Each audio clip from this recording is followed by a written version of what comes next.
Bueno, fue Joaquín Sabina quien me ha robado el mes de abril para acompañar esta parte de cierre de la crónica en México, esta selección que hemos hecho, cuando escuchábamos por último en esa selección a Elena Poniatowska, en un reconocimiento que puede parecer desconcertante, que alguien que se dedica en un momento dado a reconstruir teóricamente la realidad, o en este caso, a dar testimonio a través de su experiencia como cronista, tenga que reconocer en un gesto supremo de honestidad no saber nada de lo que se está hablando, porque la elocuencia de las palabras tiene que venir de las propias personas, de su experiencia, su grandeza, su miseria.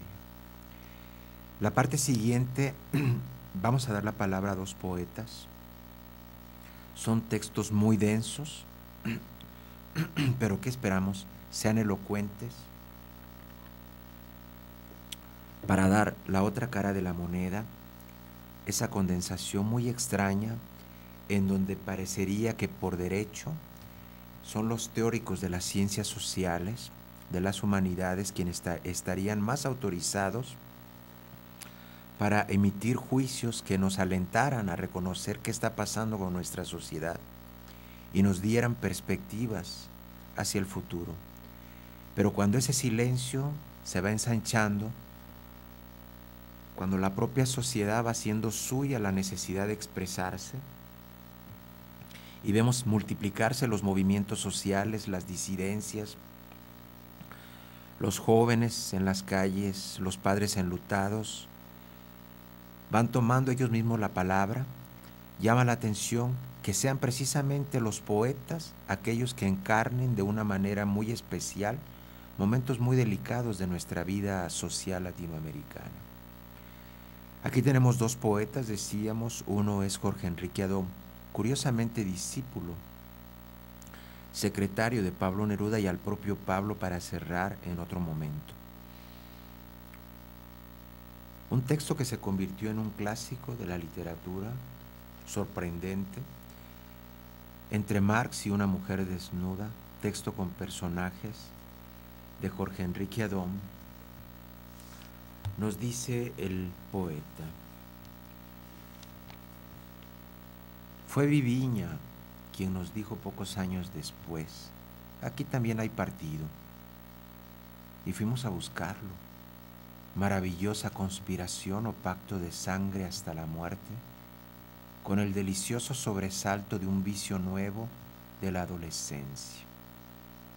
Era como ser mayor de edad de golpe, en una noche, tener la llave de la casa y del mundo, ingresar en esa secta de profetas con paciencia, con demasiada paciencia porque con nuestra indolencia nacional, como si toda la vida fuera un lunes largo, esperábamos a que estuvieran dadas las famosas condiciones.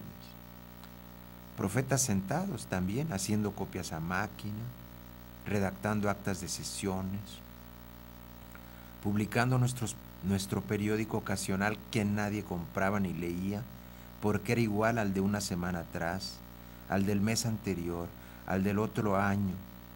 Y mientras la dictadura soltaba sus caballos contra nuestro pueblo, nuestro periódico publicaba un gran titular en primera página: muere el traidor Beria, pegando carteles, escribiendo en las paredes: muere el imperialismo americano, cuando nadie sabía todavía por qué no les habíamos explicado qué era el imperialismo. Organizando bailes porque, como decía Lenin, camarada, la plata es muy importante. Participando en la mascarada de las elecciones democráticas con un candidato propio a la presidencia de la República, o sea, aceptando el sistema que ya no pretendíamos destruir. A pesar de que nuestros votos potenciales no podían votar por ser analfabetos, tapándonos nosotros mismos la boca, que habría debido gritar contra la farsa, porque como decía Lenin, camaradas, el saludo a la bandera es importante. La revolución que ofrecíamos, vendedores ambulantes de la maravilla, como una pasta dentífrica, aunque entre los que nos escuchaban pocos eran los que querían lavarse la boca, fue quedando durante 50 años para después, siempre para después, para cuando las condiciones, etc. Política ficción, ciencia ficción, mitología como el cielo, utopía como el viaje a Grecia. Durante 40 años yo solo fui cómplice de 10.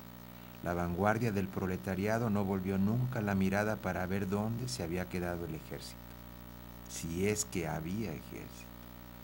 Viejos artesanos que en las procesiones se azotaban con cilicios, mientras sus hijas lacrimosas rogaban a los vendedores de maní, papas fritas, colas y helados, y a los otros fieles que les hicieran desistir de su sangrante exhibicionismo, no sea que se nos muera en medio camino.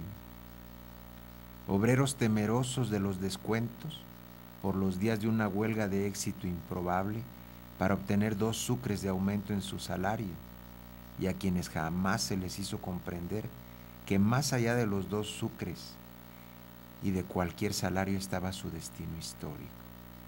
Indios a quienes el patrón y el cura habían enseñado a gritar «abajo comunismo» entre 2 bocados de piojos.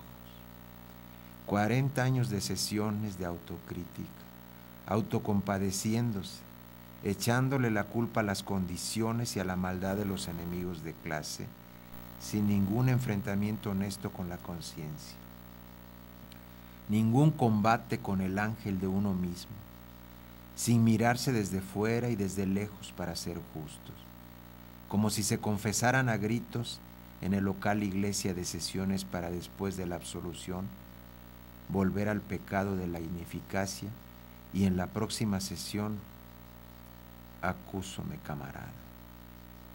Por una mala jugada de la dialéctica, como decía Gálvez, los que se imaginaban ser dinamiteros de una sociedad tan podrida que bastaría un empujón para que se desmoronara. Claro, yo sé que detrás están los Estados Unidos apuntalándola, pero coño, en fin de cuentas es contra ellos la dinamita. Si el sol brilla solamente para la burguesía, pues bien, camaradas, apagaremos el sol. Decía Trotsky. Eran en realidad sus representantes.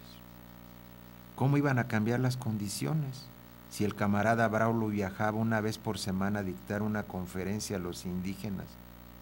Informe que llama sobre la disputa entre chinos y soviéticos. ¿Dónde queda el Ecuador, camarada Braulio? Y nunca vimos un obrero en el Estado Mayor de la Vanguardia que lo integraban el heredero de un almacén de Casimires, el heredero de una pequeña propiedad al otro lado del río, el propietario de un negocio de librería, el agente comisionista de una fábrica de chocolates, un médico, un profesor, un aprendiz de relojero, un peluquero. Yo sé que de esa clase han nacido muchos de los que han dirigido la toma del cielo por asalto, y que en otras partes hay médicos, empleados de banco, profesores que están haciendo tambalear el ya débil andamiaje del poder burgués.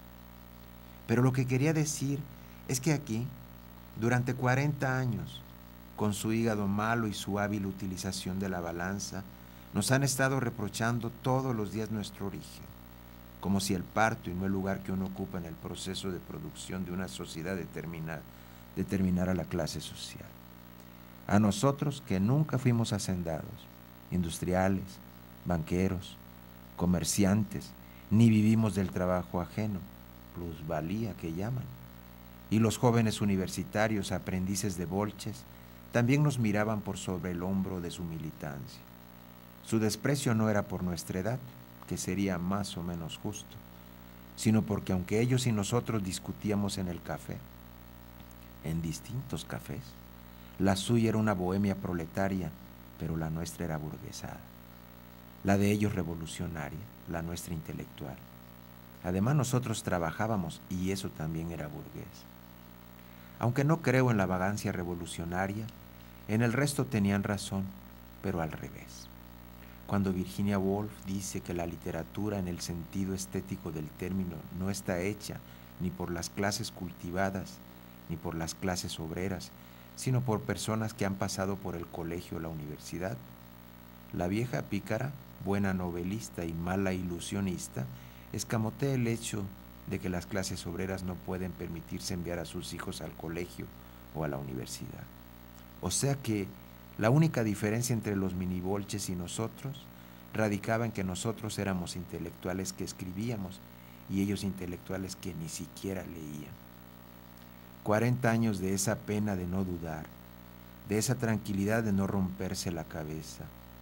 A pensar ahora, cojudos, les dijo el ríspido a los que escribían el periódico, porque había dejado de aparecer por una democracia popular, por una paz duradera, de donde reproducían todos los comentarios sobre política internacional, y que no resulta de la seguridad en la historia o en uno mismo. Su actitud de resentidos no es propiamente orgullo del futuro, sino de la mediocridad de quien lo tiene todo resuelto de antemano, con un fichero menos divertido que el de los psicoanalistas. Las fichas de ese cárdex, que sería pintoresco si no fuera criminal, se ajustaban a la línea, no a los hechos. Y si los hechos son tenaces, y eso sí lo dijo Lenin, las fichas lo son más. Se ha seguido matando indios porque se atreven a reclamar el pago de 4 años de salarios o para quitarle sus tierras y construir en ellas un gran hotel de turismo. La gangrena económica del país se extiende a todos sus rincones. La patria independiente y soberana sigue siendo una colonia yanqui, obediente y pobrecita. La iglesia oficial tira de la soga para llevar de nuevo a la república a la caverna. Ya no hay más cédula de identidad que el olor a pólvora, ni más retrato de varón que el del guerrillero entre las hojas. Pero las fichas dicen que no se pueden saltar las etapas, que no hay que mezclar las consignas políticas a los movimientos reivindicativos de los asalariados, que la lucha armada es un error político y táctico, porque en las condiciones actuales es posible el tránsito pacífico al socialismo. ¿Ponemos Cuervo Ingenuo, Alex?